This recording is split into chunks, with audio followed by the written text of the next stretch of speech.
Assalamualaikum warahmatullahi wabarakatuh.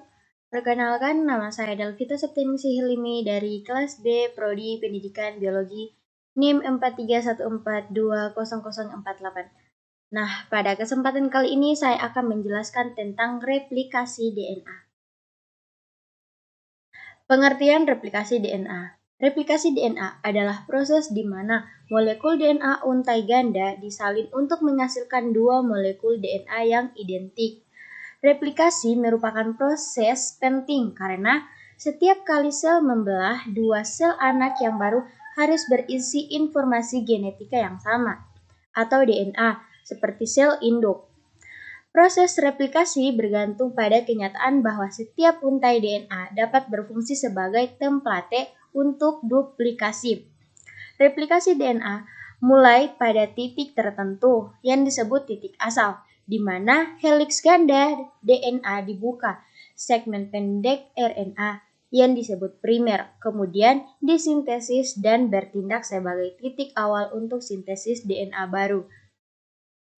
Kemudian, mekanisme terjadinya replikasi DNA secara semi-konservatif, yaitu pita double helix, molekul DNA lama akan membuka dengan bantuan enzim.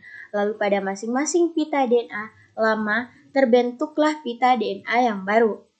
Yang kemudian secara konservatif, yaitu molekul dari DNA yang lama tetap atau tidak membuka. Lalu di samping setiap molekul DNA lama dibentuklah molekul DNA yang baru. Kemudian yang terakhir secara dispersif, yaitu molekul DNA terputus menjadi beberapa bagian. Kemudian pada setiap potongan tersebut dibentuk DNA baru. Nah, kemudian replikasi DNA prokariotik. Yang pertama itu hal ini terjadi di dalam sitoplasma. Kemudian hanya ada satu asal replikasi per molekul DNA. Asal replikasi terbentuk sekitar 100 sampai 200 atau lebih nukleotida. Kemudian replikasi DNA terjadi pada satu titik di setiap molekul DNA prokariotik. Dan hanya dua cabang replikasi dibentuk di setiap kromosom prokariotik. Replikasi DNA adalah dua arah. Dan kromosom prokariotik memiliki satu replikon. Satu replikasi gelembung terbentuk selama replikasi DNA. Inisiasi replikasi DNA di prokariota dilakukan oleh DNA A, protein, dan DNA B. Kemudian enzim girase DNA diperlukan. Okazaki fragmen besar sekitar 1000 sampai 2000 nukleotida panjang. Dan yang terakhir, replikasi sangat cepat, ditambahkan sekitar 2000 nukleotida per detik.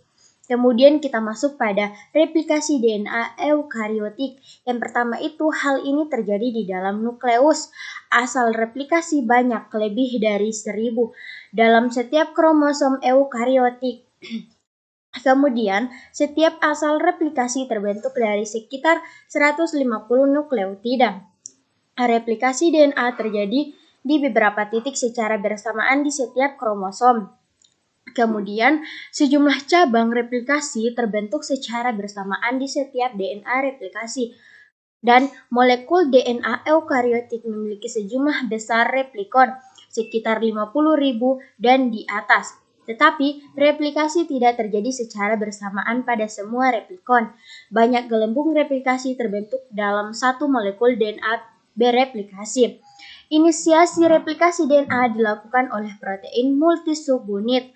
Kemudian enzim girase DNA diperlukan dan Okazaki fragmen pendek sekitar 100 sampai 200 nukleotida panjang dan replikasi lambat ditambahkan sekitar 100 nukleotida per detik.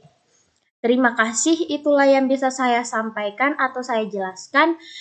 Wabillahi taufiq wal hidayah. Wassalamualaikum warahmatullahi wabarakatuh.